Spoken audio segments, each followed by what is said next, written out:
यहाँ पे चाइनीज जब गलवान घाटी में घुस रहे थे तो उन्होंने रक्षा मंत्रालय में फोन किया और उन्होंने कहा कि आर्टिलरी गन जो थी वो रेडी थी। उधर से चाइनीज आगे चढ़ते जा रहे थे। आप बताओ जितना चाइना हमें टॉर्चर किया है, क्या फला है? एप्स्टीन फाइल, भारत में उसको आइंस्टीन फाइल घोषित कर देगा। और अमेरिका के मामले में हम क्या टक्कर देंगे यार, हमारा राष्ट्रपति अमेरिका के जहाज में घूमता है। लेकिन ये चीज चाइना के साथ क्यों नहीं होती? अभी जो आर्मी चीफ रिटायर हुए नरवणे साहब, उनकी एक किताब को लेके बड़ा चर्चा चल रही है कि भारत सरकार ने अभी किताब को पब्लिश होने नहीं दिया है, बट उन्होंने किताब में लिखा था कि यहाँ पे चाइनीज जब गलवान घाटी में घुस रहे थे तो अपने टैंक लेके आगे आ रहे थे। तो उन्होंने रक्षा मंत्रालय में फोन किया डोभाल साहब को, उनका रिस्पांस नहीं आया। रक्षा मंत्री इनका राजनाथ सिंह का रिस्पांस नहीं आया। फिर ऊपर तक ऑर्डर आया कि जब तक ऊपर से आदेश नहीं आएगा आपको कुछ नहीं करना है। उधर से चाइनीज आगे चढ़ते जा रहे थे। 2-3 घंटे बाद आदेश आया कि आपको जो उचित लगता है करें। तो नरवणे साहब ने लिखा है कि हम कोई सलाह थोड़े मांगने गए थे आपसे कि जो आपको उचित लग रहा है करिए, आप आदेश दीजिए मारना है कि नहीं मारना है। और उन्होंने कहा कि हमारे लाइट आर्टिलरी गन जो थी वो रेडी थी मारने के लिए, लेकिन आदेश ही नहीं आया। समझा? हम लोग, आप यकीन मानिए, भारत में चाइना जितना बिजनेस करता है उतना हम लोग 100 देश उतना बिजनेस नहीं कर पाते। चाइना हमारी मजबूरी बन चुका है। और चाइना क्या है, अगर ये इतना ही सामान पाकिस्तान देता ना तो हम कब का पाकिस्तान का बाइकआउट कर देते। समझा गया कि नहीं गया? अगर कोई चीज पाकिस्तान की 100 रुपए की है और वही चीज मान के चलिए भारत में 500 की है, तो वो आदमी कहेगा हम भारत वाला 500 वाला खरीदेंगे, लेकिन पाकिस्तान का 100 रुपया में नहीं खरीदेंगे। लेकिन ये चीज चाइना के साथ क्यों नहीं होती है? हम देशभक्ति सामने वाले देश देख के दिखाते हैं। आप बताओ जितना चाइना हमें टॉर्चर किया है, बावजूद हम चाइना का बाइकआउट कर पाते हैं? कुछ नहीं कर पाते। और हम बार बार ये कहते हैं कि हमारे यहाँ के जितने अमीर हैं, ये अमीर नहीं है, ये रिसर्च करके अमीर नहीं बने, ये ठेकेदार हैं सब। ये रिसर्च करके अमीर नहीं बने हैं। अब जैसे रिलायंस है, अब इंडिया में कोई प्लास्टिक नहीं बना सकता है उसके सिवा। ये तो यार, ये तो जबरदस्ती वाली चीज है। जो प्लास्टिक बनते हैं ना, प्लास्टिक का ग्रेनुअल बनता है। जैसे आप चने की दाल देखें ना, एक्चुअल में प्लास्टिक वैसे होता है चने की दाल जैसा। अब आपके पास एक मशीन होती है जिसे मोल्डिंग मशीन कहते हैं, उसमें उसे डाल दीजिए, वो उसे पिघला देगा। और आपके पास एक सांचा होगा, उस सांचा में उसको क्या कर देगा, ढाल देगा। अब आप जो पानी बोतल पी रहे हैं, बिस्लरी का पिए, किनले का पीजिए, किसी चीज का पानी, उसका प्लास्टिक रिलायंस का बना है, उसका ढक्कन रिलायंस का बना है। आप शैम्पू यूज कर रहे हैं किसी चीज का, उसका ढक्कन रिलायंस का बना हुआ है। आप टीवी यूज कर रहे हैं, उसका कवर उसका बना हुआ है। ये चेयर यूज कर रहे हैं, इसका प्लास्टिक रिलायंस का बना हुआ है। आप जितना प्लास्टिक देख रहे हैं, एसी का कवर देख रहे हैं, कोई भी चीज देखिए, उस स्विच बोर्ड देख रहे हैं, उसका सारा ग्रेनुअल किससे है, रिलायंस। तब ना उतना अमीर हो गया है। आप एक काम करो, किसी भिखारी को यही चीज दे दो कि कल से यही बनाएगा, वो भी अमीर। तो हमारे यहाँ के जितने अमीर है ना, ये एक्चुअल ठेकेदार हैं, ये रिसर्चर नहीं है, रिसर्च नहीं करते हैं, रिसर्च नहीं करते हैं और समाज सेवा भी नहीं करते। टाटा को छोड़ दीजिए, विप्रो और टाटा को छोड़ दीजिए, समझेगा कि नहीं? विप्रो वाला 22 करोड़ रुपए प्रतिदिन दान देता है। अजीम प्रेम जी 22 करोड़ प्रतिदिन दान देता है विप्रो वाला। एक और कंपनी है HCL भी बहुत दान देती है, HCL भी दान देती है। लेकिन इन लोग को कभी लाइमलाइट में अब चर्चा में नहीं देखे होंगे। तो हमारे यहाँ जबरदस्ती के अमीर हो जाते हैं। चाइना में ऐसा नहीं है। देखो चाइना क्यों आगे गया, उसका कहना था कि हम धन किसी एक जगह नहीं रखेंगे, हम डिसेंट्रलाइज करेंगे, हर तरह की मोनोपोली नहीं होने देंगे।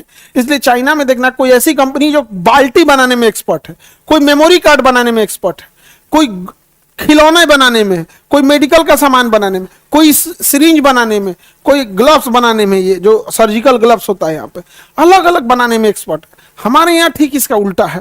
हमारे यहाँ 2-4 बड़े बड़े उद्योगपति को अमीर बनाया जाता है। देखो तुम्हें बताते ना, आज नहीं तो कल तुम देखना, ये जितने अमीर घूम रहे हैं 3-4 ठो इंडिया में सबसे अमीर, ये बहुत अमीर हो जाएंगे, उसके एक दिन देश छोड़ के लंदन शिफ्ट हो जाएंगे।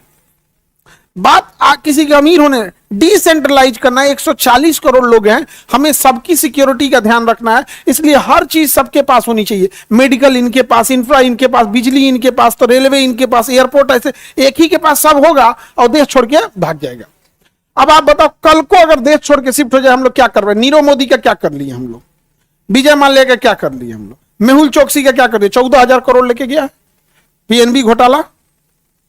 मोदी मेहुल चौकसी वाला ये जो पीएनबी घोटाला था ना, क्या कर लिया हम लोग? कुछ नहीं। तो डिसेंट्रलाइज चाइना ने क्या कर लिया? डिसेंट्रलाइज कर दिया। अब कुछ नहीं कर सकते। जैसे भारत में एजुकेशन डिसेंट्रलाइज है, 5 गो टीचर चल जाएगा भारत छोड़ के, कोई फर्क नहीं पड़ेगा, जो मर जो फर्क पड़ेगा नहीं। अब 5 उद्योग हमारे यहाँ डिसेंट्रलाइजेशन है, 5 गो उद्योगपति घस का सब कि भारत से घसक जाएगा सब। कईयो रिलायंस कहेगा कि हम लंदन शिफ्ट हो रहे हैं, अंबानी, अडानी, टाटा, महिंद्रा, टीवीएस, 5-7 को तो है, ये है सब। सिमट गया, समेट देंगे सब कि नहीं? नहीं समझे? तो ये तो हमारा चाइना के साथ ये खड़बड़ी है। वो बहुत अमीर हो गया है, और अमीर वो कैसे हुआ है? एकदम धरातल पे बैठा हुआ है, एकदम सॉलिड, एकदम पकड़ के रखा हुआ है यहाँ पे। उसका एक उद्योगपति देश छोड़ के जा रहा था, तो जहाज में बैठ गया और जहाज उड़ गई और चाइना की सीमा पार हो गई, और खुशी से मैसेज किया अपने कंपनी वालों को कि अब मैं आजादी से रहूंगा। ये है, मैंने चाइना से बहुत लूटा। उस ससुरा पायलट को फोन किया, पायलट घुमा के जर्जिया लेके चला आया। चाइना जहाज छोड़ चुकी थी घुमा के लाया, आज तक वो जेल में है, मिला ही नहीं। आज तक जेल में है, मिला ही नहीं। वहां का सबसे बड़ा उद्योगपति जैकमा था, लगा कुछ कुछ बोलने, पलीत कर दिया। आज जैकमा भी कोई खोजता भी नहीं उनको यहाँ। तो हम लोग बड़ा उटपटांग हो गए हैं, डिसेंट्रलाइजेशन हो गया। देश के अंदर ही आपको 2 तरह का आपको समाज देखने को मिलेगा, अमीर का अलग, गरीब का अलग। अमीर का स्कूल अलग, गरीब का अलग। अमीर का हॉस्पिटल अलग, गरीब का अलग। अमीर का होटल अलग, गरीब का अलग। एयरपोर्ट, रेलवे स्टेशन पे अमीरों की ट्रेन अलग है, वंदे भारत, गरीबों के लिए जनसाधारण। बाथरूम में 13 गो बाथरूम में 13 गो घुस के जाएगी। ये वंदे भारत किसका है? अमीरों के लिए, समझा? तो चाइना जो इधर से चला है ना, उसके पास इतना पैसा है जिसका कोई हद नहीं। हमारे देश की इकोनॉमी एकदम गिर गई है। न्यूज चैनलों पे डिबेट ये होता है कि हमारी देश की इकोनॉमी सबसे फास्ट बढ़ रही है। अरे यार, सबसे फास्ट बढ़ रही है, रेस में कोई बहुत आगे दौड़ गया है ना, तो वो अब आराम से दौड़ता है कि हम बहुत आगे निकल गए, और जो रह गया पीछे वो बड़ी तेज दौड़ता है। तो इसका मतलब ये नहीं हम लोग बहुत बड़े, इतनी मतलब इकोनॉमी के मामले में सोचे ना, एशिया में सबसे खराब करेंसी हम लोग की हो गई है। तो इसी का फायदा कौन उठाता है? चाइना में। और चाइना कहता है कि हमको इंडिया से मतलब ही नहीं। वो सीधे टक्कर किसको देता है? अमेरिका को। सीधे टक्कर किसको देता है? हमें। और अमेरिका के मामले में हम क्या टक्कर देंगे यार? हमारा राष्ट्रपति अमेरिका के जहाज में घूमता है, नहीं समझे? हम क्या टक्कर देंगे? हमारी सेना अमेरिका की जहाज लेके यूज करती है। 26 जनवरी के जो परेड करते हैं उसमें 80% जितने एडवांस है वो तो सब अपने ब्रह्मोस वगैरह 2-4 है अपना, अभी ड्रोन वगैरह ठीक ठाक आया। लेकिन जितने बड़े बड़े अपाची हो गया, चिनूक हो गया, सुखोई हो गया, राफेल हो गया, राफेल पे इतराते हैं। और सोचो फ्रांस का आदमी क्या सोचता होगा? इससे हमारे यहाँ का खिलौना ये होता है। मोदी जी जब ट्वीट करते हैं तो अमेरिका वाला क्या सोचता होगा? हमने एक खिलौना बनाया, ये लोग खेलता है। Tweet tweet tweet tweet. कभी सोचे उनका कॉनोवल क्या होता होगा? हम लोग को वैल्यू तक नहीं देता है। आप जिस फेसबुक को चलाते हैं उस पर वो लोग फेसबुक पे ट्वीट करते हैं। फेसबुक बनाया हुआ है जिस पर ये मीडिया वाले सरकार बनाते हैं, फेसबुक पे प्रचार कर करके उसका मालिक है। जिसको सरकार को गिराना होगा ना, जिस सरकार को गिराना होगा अमेरिका को ना, भारत में कहेगा इसका एक को वीडियो फेसबुक, यूट्यूब और ट्विटर पे चलना नहीं चाहिए। हाँ, क्या फैला है? Epstein file. भारत में उसको आइंस्टीन फाइल घोषित कर देगा। भारत में उसको क्या घोषित कर देगा? Einstein file. आगे बढ़ जाए बाबू।